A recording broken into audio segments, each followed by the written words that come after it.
we are completely within this ocean of subconsciousness and unconsciousness. That's why there is so much screaming going on when the child is very young, when the babies are around. That's why there is so much, such a huge need for security, such a huge need for body-to-body contact with the mother or the father, so the child will actually feel that within this ocean of unconscious and subconscious, where they are not able to walk, to talk, to go to the toilet, where they are not able to do things that grown-ups are doing, which are sitting around a chair or dressing up their suit and shoes and socks.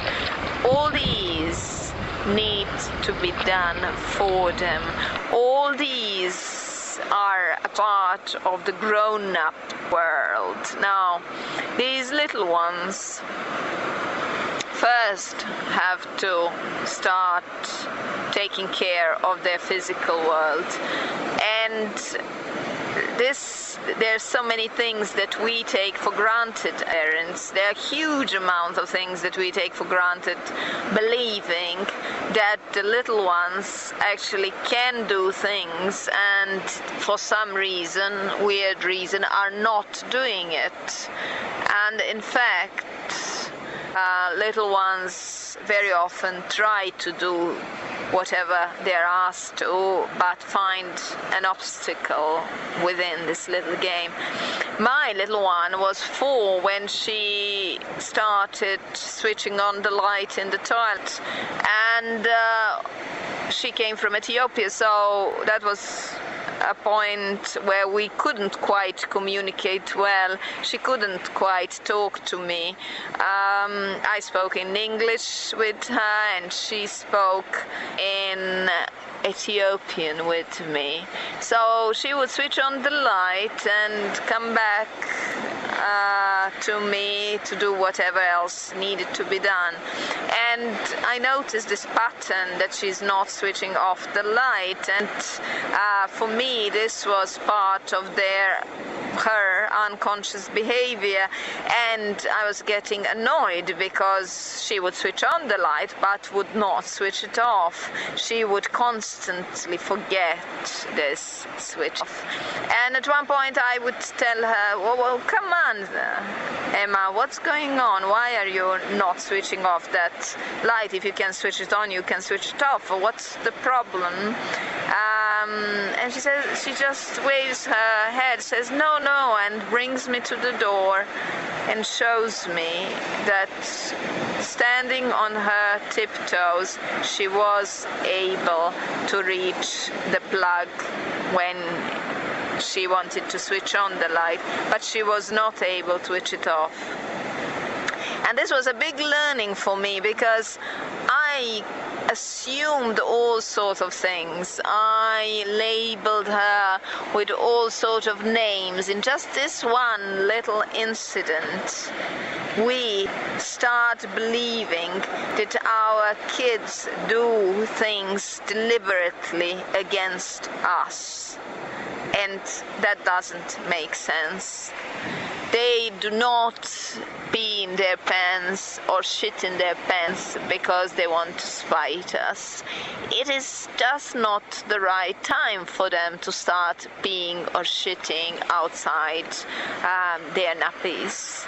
They do not spite us when they are screaming, when they want to tell us something. They actually have a reason for the scream, whatever that reason is. The tummy ache that we cannot see as parents, or a bit too disturbed schedule that we had, that we were not careful with while we were taking care of the child. So child needs time to grow, and while this growing happens, parents are there to observe this growth and help the child adjust into our society norms. It is not natural to eat with fork and a knife. It is much more natural for a little one to sit in mommy's lap and eat with her from her hand. It is not natural to use plate, fork and knife, and children have to learn the skill.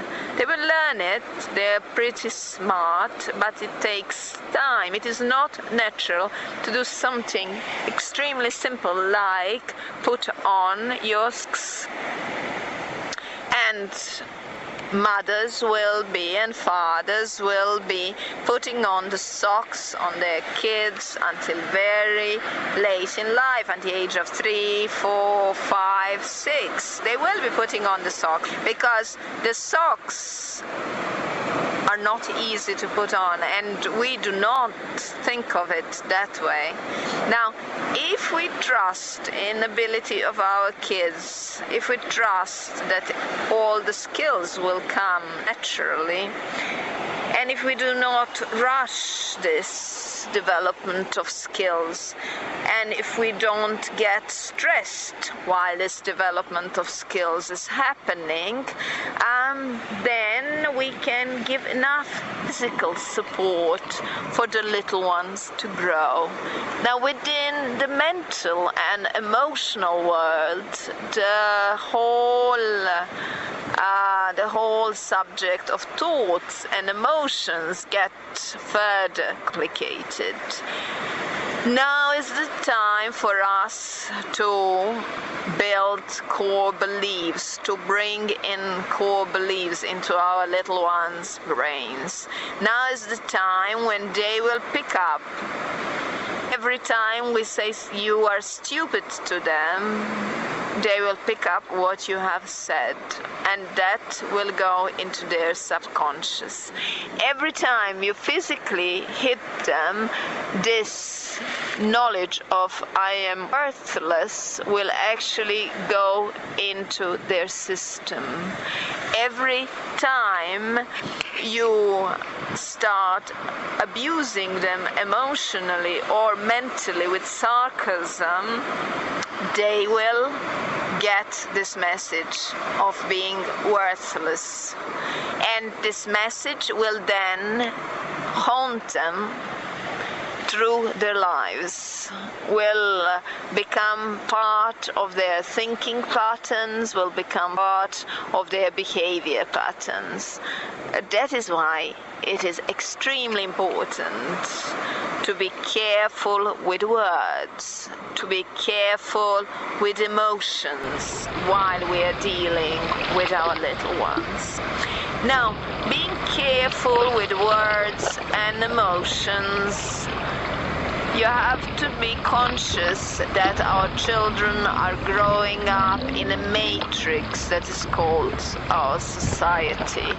They're growing up in a matrix of norms that are created by our society that are deep within our subconscious.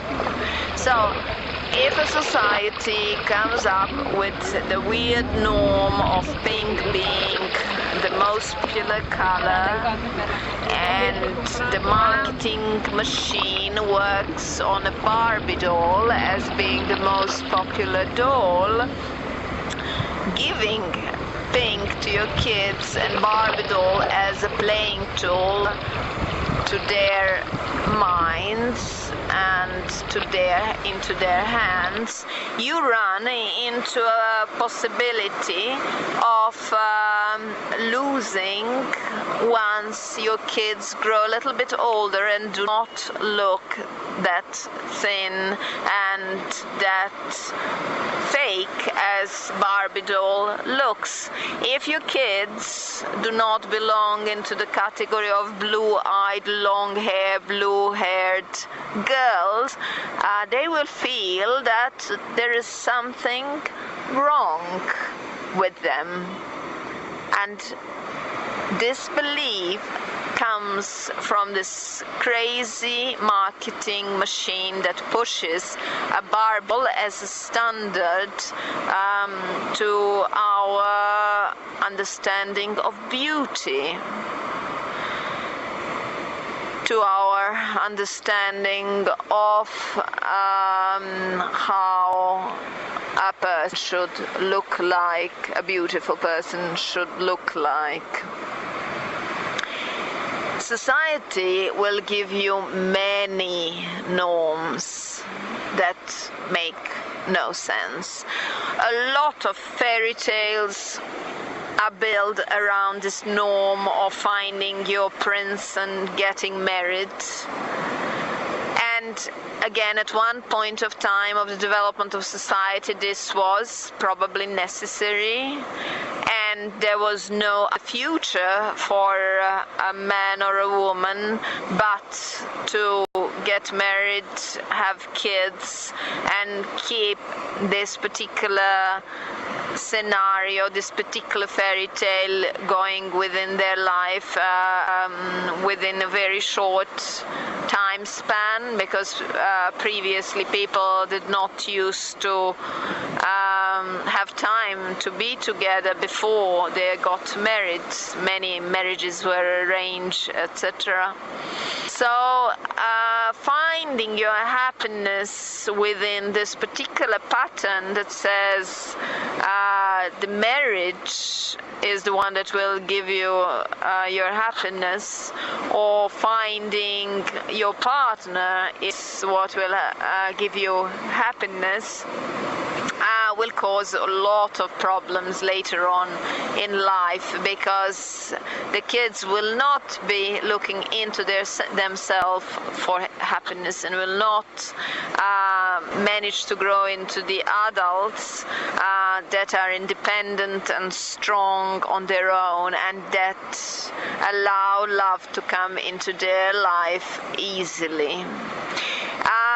Society-induced norms are anything from how you should walk, how you should talk, how you should dress, and we all know that geniuses like Einstein did not dress, walk and talk like everybody else. We all know that the best painters did not walk, talk and dress as everybody else. They found the center within their own being, and from that center then they could operate, they could create, they could become inspired and beautiful adults that are followed by many others.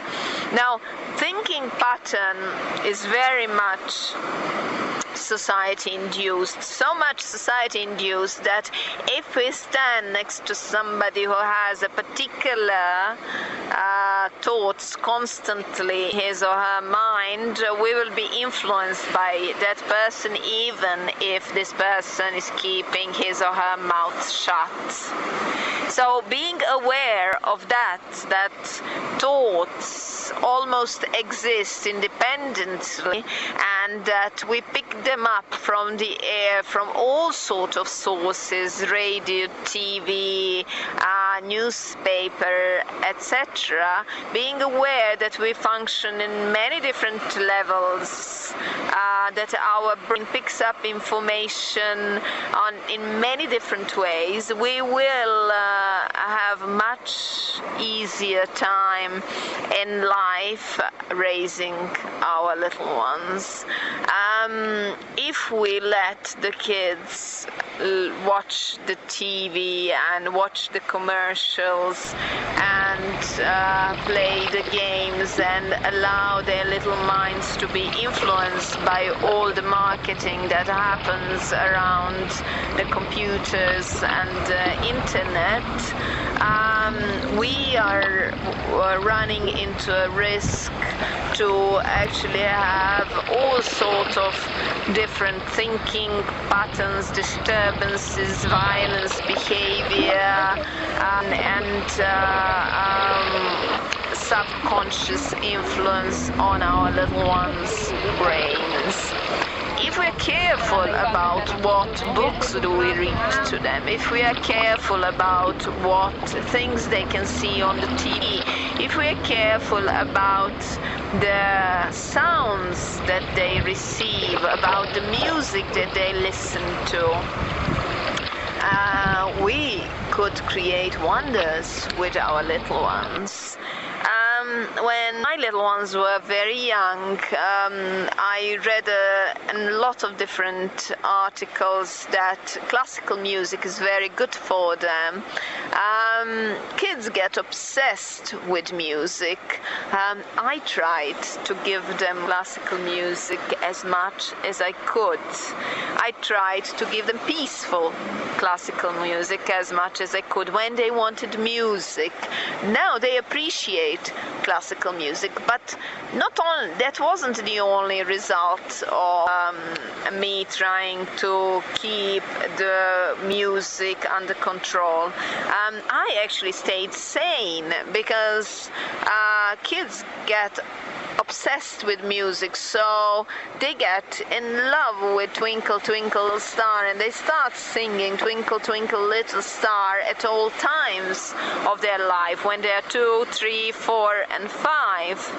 And Twinkle Twinkle Little Star and the melody and the way that it is sung amongst children is very much a socially induced song, is very much a song that brainwashes you could brainwash you into all sorts of behavior.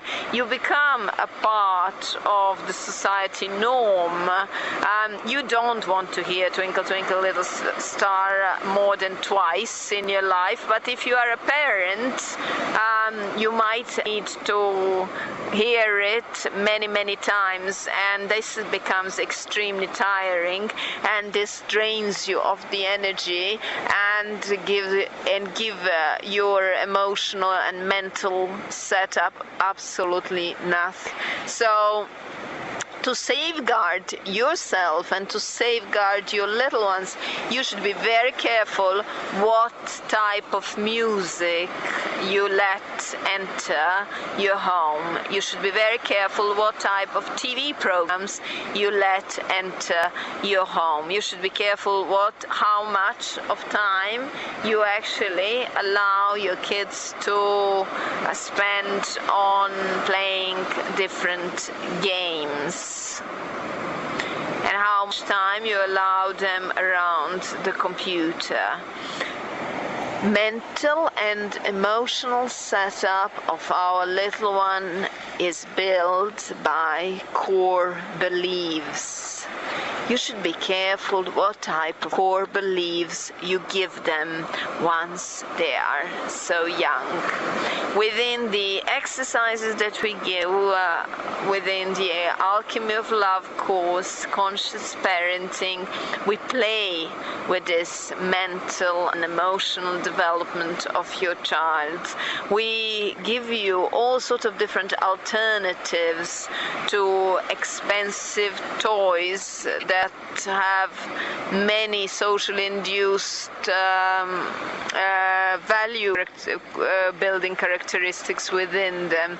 We give you alternatives that go back to simplicity, to nature. They go back to teaching your children different skills while playing with them, to go back to all sorts of tools that were invented by our grandparents and grandparents to keep your children inspired and growing.